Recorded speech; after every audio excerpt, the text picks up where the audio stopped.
Welcome to another production of Fractured Fairy Tale Theater. You're in luck because today you will hear the story of a lonely prince, a beautiful tortoise princess, and a very tiny pea. So sit back and relax and enjoy The Tortoise and the Pea.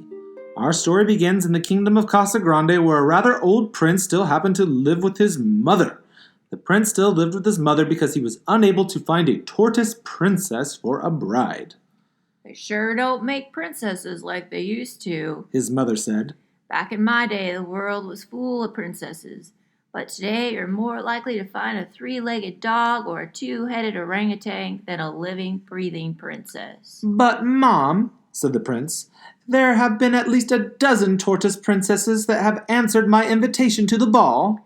Yeah, and none of them were actual princesses. They just wanted your heaps of gold. But we don't actually have heaps of gold, said the prince.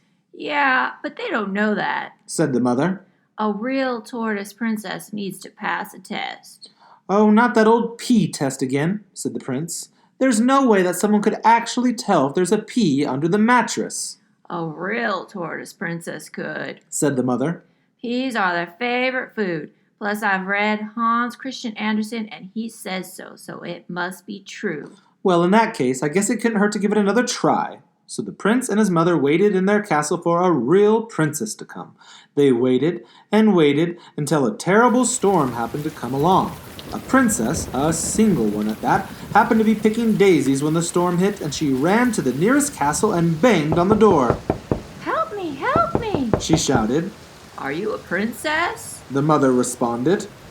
Yes, she answered. But why does that matter? Because my son is a prince and he needs a date like you wouldn't believe.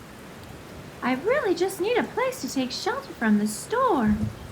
Oh, all right, said the mother. Beggars can't be choosy. So the mother let the princess in, and the first thing she saw was the older prince. And wouldn't you know it, it was love at first sight.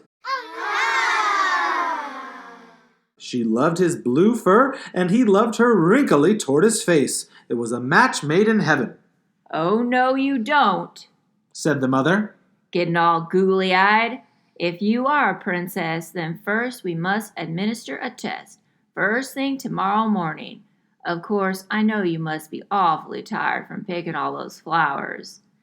Well, I am pretty tired, said the tortoise princess. Well, good, said the mother. I have a bed all ready for you in our spare room. Little did the princess know the mother had hidden a tiny pea under her mattress.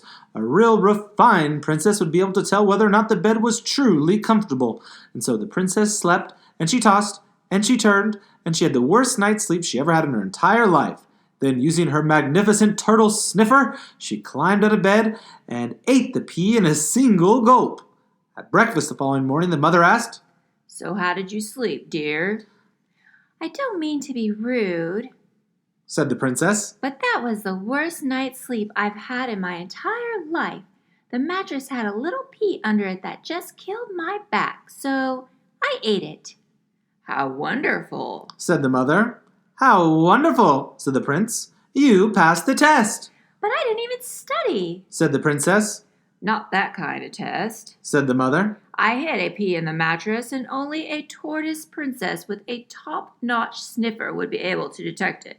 Now you and my son can live happily ever after.